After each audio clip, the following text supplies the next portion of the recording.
आज हम लोग को पढ़ना है अपवाह तंत्र या जितना भारत में नदी है उसके बारे में। तो इसमें हम लोग बेसिक समझ लेंगे लोग, नदी से संबंधित जितना परिभाषा है और उसके बारे में कुछ कुछ जान लिया जाएगा।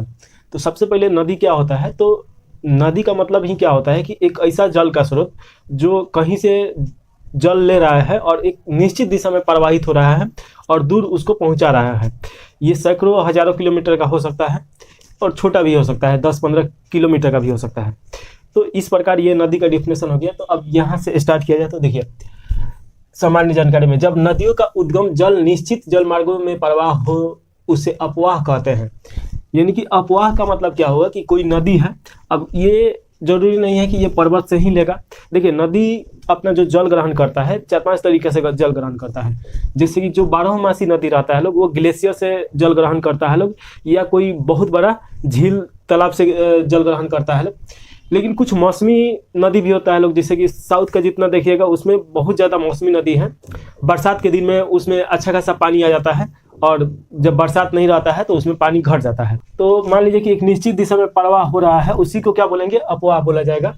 तथा वही काव नदी उप नदी का जितना संघ होता है, जैसे कि मान लीजिए कि ये एक नदी है और इसमें बहुत सारा नदी आके मिल रहा है, उसमें भी बहुत सारा उसका सहायक नदी आके मिल रहा है। तो जब ये सभी नदी इसमें अपना पानी छोड़ेगा लोग तो इसमें बहुत ज़्यादा पानी हो जाएगा। और ये जितना नदी है सभी को जब एक बार में बोला जाए तो उसे बोला जाता है अपवाह तंत्र।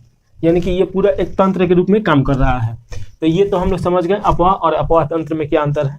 अब देखिए, अपवाह द्रोणी नदी एवं उसके सहायक नदियों द्वारा अपवाहित क्षेत्र, यानी कि ये जितना नदी है, मान लीजिए कि ये गंगा नदी है तो यमुना, उसके बाद जितना उसका सहायक नदी है, अगर ये सब एक तंत्र है तो इसमें जितना प्रवाहित हो रहा है उसी को क्या बोलेंगे, अपवाह द्रोणी बोलेंगे।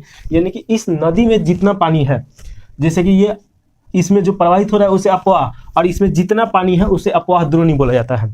तो ये भी समझ में आ गया होगा। नदी द्रोणी और जल संभर में क्या अंतर है, तो देखिए, जो नदी द्रोणी होता है ये बहुत बड़ा नदी का जब प्रवाहित उसका जो एरिया की बात करेंगे तो नदी द्रोणी बोला जाता है। और वही छोटा नाला हो गया या नदी हो गया छोटा छोटा, तो उसको जब बोला जाता है तो जल संभर बोला जाता है। इतना ही आपको याद रखना है। अब यहाँ से देखिए कि सहायक नदी और वितरिका में क्या अंतर है। तो देखिए, जैसे कि मान लीजिए कि ये कोई मेन नदी है, प्रमुख नदी है, मान लीजिए कि ये गंगा नदी है और ऊपर से ये आप देख रहे हैं यमुना, उसके बाद कोसी उसी जितना नदी है ये आके इसमें मिल रहा है। तो ये मेन नदी है और इसमें ये आके मिल रहा है, तो इसी को बोला जाता है सहायक नदी।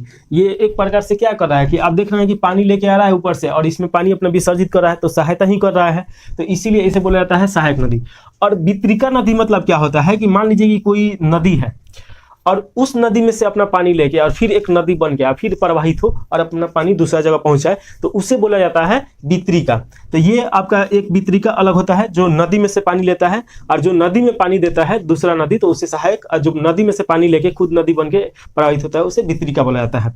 अब यहाँ पे ध्यान दीजिए कि एक नदी है हुगली नदी, तो हुगली नदी वितरिका ही है, तो ये याद रखना है। आगे ऐसे भी पढ़ेंगे लोग।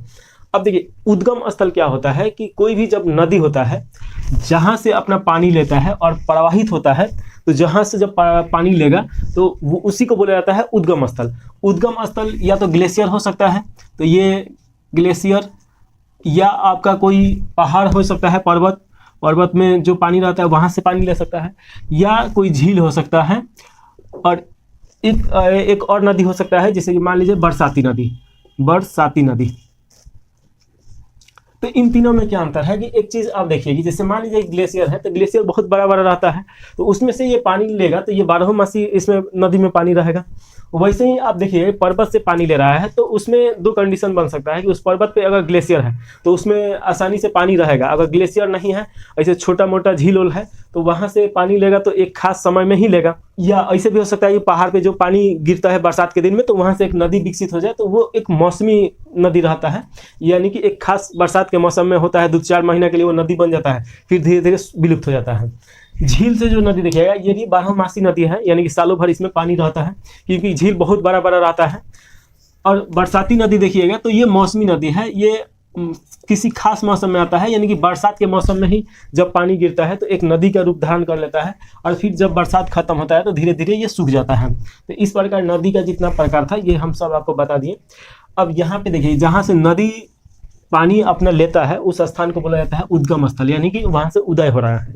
और जहाँ पे अपना पानी छोड़ता है, पानी मान लीजिए कि कोई भी नदी ले रहा है तो कहीं ना कहीं उस पानी को तो ले जाकर छोड़ेगा ही। ज़्यादातर नदी समुद्र में अपना पानी छोड़ता है, कुछ नदी पहले ही विलुप्त हो जाता है, उसमें ज़्यादा पानी नहीं रहता है। लेकिन गंगा, ब्रह्मपुत्र, यमुना ये सब देखिए तो ये समुद्र में अपना पानी ले जाकर छोड़ता है लोग।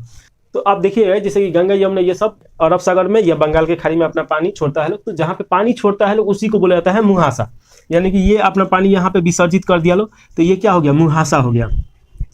तो इस प्रकार ये हम लोग देख लिए। अब यहाँ पे नदी के अपवाह प्रतिरूप देखना है कि नदी का प्रकार क्या क्या होता है। तो देखिए एक जो है द्रुमाकृति या वृक्षाकार, यानी कि द्रुमाकृति है, इसी को वृक्षाकार बोला जाता है। तो ऐसा नदी जो रहता है तो उसमें क्या होता है कि बहुत सारा सहायक नदी छोटा छोटा आके इसमें मिलता है लोग, और छोटा छोटा मिल के एक वृक्ष का रूप धारण कर लेता है लोग। जैसे कि मान लीजिए कि ये है तो ये एक वृक्ष की तरह दिखाई दे रहा है, तो वैसा रूप धारण कर लेता है लोग, तो उसी को बोला जाता है द्रुमाकृति या वृक्षाकार। ये इंपॉर्टेंट है तो ये याद रखना है, ठीक है। इसके बाद देखिए जालीनुमा। जालीनुमा अपवाह ये क्या होता है, तो एक मान लीजिए कोई नदी आ रहा है और एक यहाँ से भी नदी एक प्रवाहित हो रहा है। अब इधर भी बहुत सारा छोटा छोटा नदी आके मिले और इसमें भी आके मिले और एक दूसरे को काटते रहे, तो एक क्या हो जाएगा, एक जाली की तरह बन जाएगा, तो उसी को जालीनुमा नदी अपवाह तंत्र बोला जाता है। तो ये बहुत ज़्यादा इंपॉर्टेंट है। और उसके बाद ये याद रखना है जरूर, और ये अपवाह प्रतिरूप। तो देखिए इसमें क्या होता है ना कि मान लीजिए कि कोई जहाँ से उद्गम स्थल है वहाँ से 2-3 नदी निकल के और चारों दिशाओं में फैल जाता है। जैसे कि आप देखिए छोटा नागपुर का पठार छत्तीसगढ़ में पड़ता है, वहाँ से 3-4 नदी निकलता है और 3-4 धाराओं में प्रवाहित हो जाता है, 3-4 दिशा में। जैसे सोन नदी चल जाएगा उत्तर की तरफ, नर्मदा नदी चल जाता है आपका पश्चिम की तरफ, वहीं पे ब्राह्मणी नदी देखिएगा तो ये पूरब की तरफ चल जाता है। तो ऐसे करके ये क्या हो जाता है कि चारों दिशा में ये प्रवाहित हो जाता है एक ही स्थान से, तो इसी को बोला जाता है अर्य नदी। तो ये जरूर याद रखिएगा, ये बार बार क्वेश्चन पूछता है। उसके बाद देखिए आयतकार अपवाह, तो ये तो आप भी समझ जाइएगा कि जैसे कि मान लीजिए कि ये एक नदी आ रहा है और इसके समकोण पे आके काट रहा है, तो मान लीजिए कि इधर से आगे काटेगा तो एक आयत रूप धर लेगा, तो ऐसा आयत रूप दिखाई देगा, तो उसी को बोला जाता है आयतकार अपवाह तंत्र। वलयकार, तो ये भी वलयकार, ये एक समकोण पे काटता है और एक वलय के जैसा दिखाई देता है, तो उसको वलयकार बोला जाता है। और ये तो जरूर याद रखना है अभिकेंद्रीय अपवाह प्रतिरूप। अब देखिए इसमें क्या है कि जैसे कि मान लीजिए बहुत सारा नदी है, छोटा छोटा नदी, और जाके किसी झील में अपना पानी विसर्जित कर रहा है लोग, तो उसी को बोला जाता है अभिकेंद्रीय अपवाह तंत्र, यानी कि एक केंद्र के पास में जाके अपना पानी विसर्जित कर रहा है लोग। जैसे कि मान लीजिए इधर से नदी आ रहा है, फिर इधर से नदी आ रहा है, इधर से नदी आ रहा है, इधर से नदी आ रहा है, अपना सारा पानी इसमें विसर्जित कर रहा है लोग, तो उसी को बोला जाता है अभिकेंद्रीय अपवाह प्रतिरूप। तो इस प्रकार हम लोग इसमें जितना था वो देख लिए। अब इसमें एक चीज़ और पढ़ना है 5 मिनट में, वो भी हम लोग देख लेंगे लोग कि नदी जो भारत में है तो इसको पढ़ने के हिसाब से 3 भागों में बांट दिया गया है, क्योंकि उसमें भी डाइवर्सिटी बहुत ज़्यादा है। क्योंकि आप देखिएगा हिमालय का जो नदी है वो 12मासी नदी है, और वहीं पे आप देखिएगा कि दक्षिण भारत का जो नदी है तो वो मौसमी ज़्यादा है। तो उसको बांट के एक बार और समझा देते हैं। देखिए भारत में मुख्यतः 2 प्रकार का नदी है, ऐसे एक विविध में भी पढ़ा जाएगा इन दोनों के अलावा जितना बचेगा।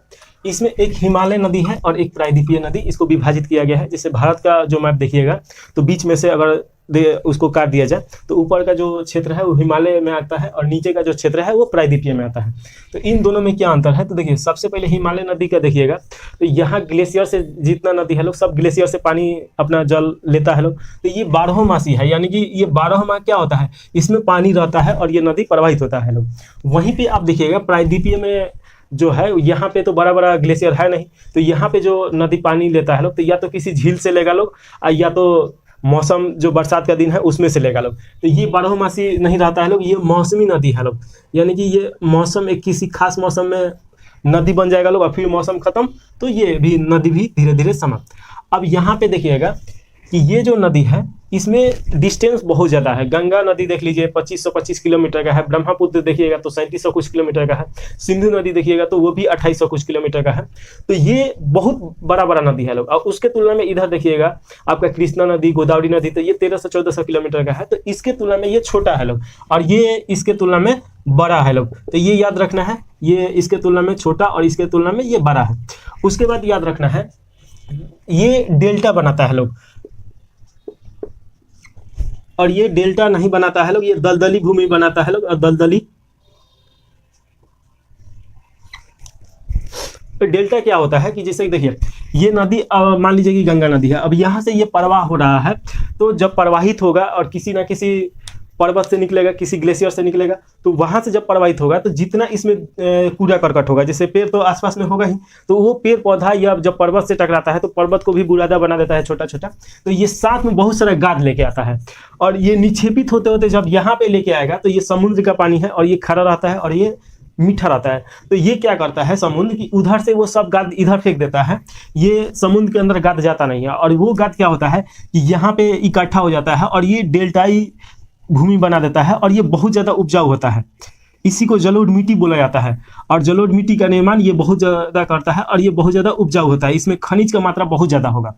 और वहीं पे देखिएगा कि ये जो साउथ का ये है, तो ये क्या करता है लोग कि वो पथरीला टाइप का है, प्रायद्वीपीय जो भूमि है वो पत्थर का थोड़ा ठोस है, वहाँ पे सपाट है नहीं, तो ये क्या करता है कि इसके आसपास में जब जाएगा समुद्र में मिलने से पहले, तो यहाँ पे मुहासा पे क्या करता है कि दलदली टाइप का बना देगा, आप कीचड़ देखते हैं वैसा टाइप का हो जाएगा। तो ये दोनों में अंतर है। उसके बाद याद रखना है हिमालय का अधिकतर जितना नदी है लोग, सिंधु नदी के छोड़ दिया जाए तो गंगा और ब्रह्मपुत्र ये सब अपना पानी बंगाल के खाड़ी में विसर्जित करता है लोग, बंगाल की खाड़ी में। और वहीं पे देखिएगा प्रायद्वीपीय भारत का नदी, तो ये अरब सागर में अपना पानी विसर्जित करता है लोग, तो ये भी याद रखना है कि ये अरब सागर में अपना पानी विसर्जित करता है लोग। अब इसके बाद हम लोग जब पढ़ेंगे लोग तो एक एक नदी तंत्र को पकड़ के, जैसे कि मान लीजिए ब्रह्मपुत्र है तो ब्रह्मपुत्र के बारे में अच्छा से पढ़ लिया जाएगा, फिर गंगा के बारे में पढ़ लिया जाएगा, तो ऐसे कर करके पढ़ना है। जैसे कि मान लीजिए कि इसमें नदी तंत्र में कौन कौन आ जाएगा, तो बड़ा बड़ा में एक आ जाएगा आपका ब्रह्मपुत्र, तो ब्रह्मपुत्र के बारे में पढ़ लिया जाएगा। एक आएगा गंगा नदी, उसके बाद एक आएगा सिंधु नदी या इंडस नदी। इधर देखिएगा तो इधर आपका जो नदी है उसमें एक आ जाएगा आपका गोदावरी नदी, उसके बाद एक कृष्णा नदी तंत्र, एक कावेरी नदी तंत्र। तो ऐसे करके एक एक करके पढ़ लिया जाएगा। उसके बाद जितना बचेगा सब विविध में एक बार में पढ़ा देंगे जितना इंपॉर्टेंट होगा। तो इस प्रकार ये आपका परिचय था नदी तंत्र का, तो परिचय में हम लोग देख लिए और आशा है कि आपको समझ में भी आया होगा कि कैसा कैसा नदी होता है। तो यहीं पे इसको समाप्त कर दिया जाए।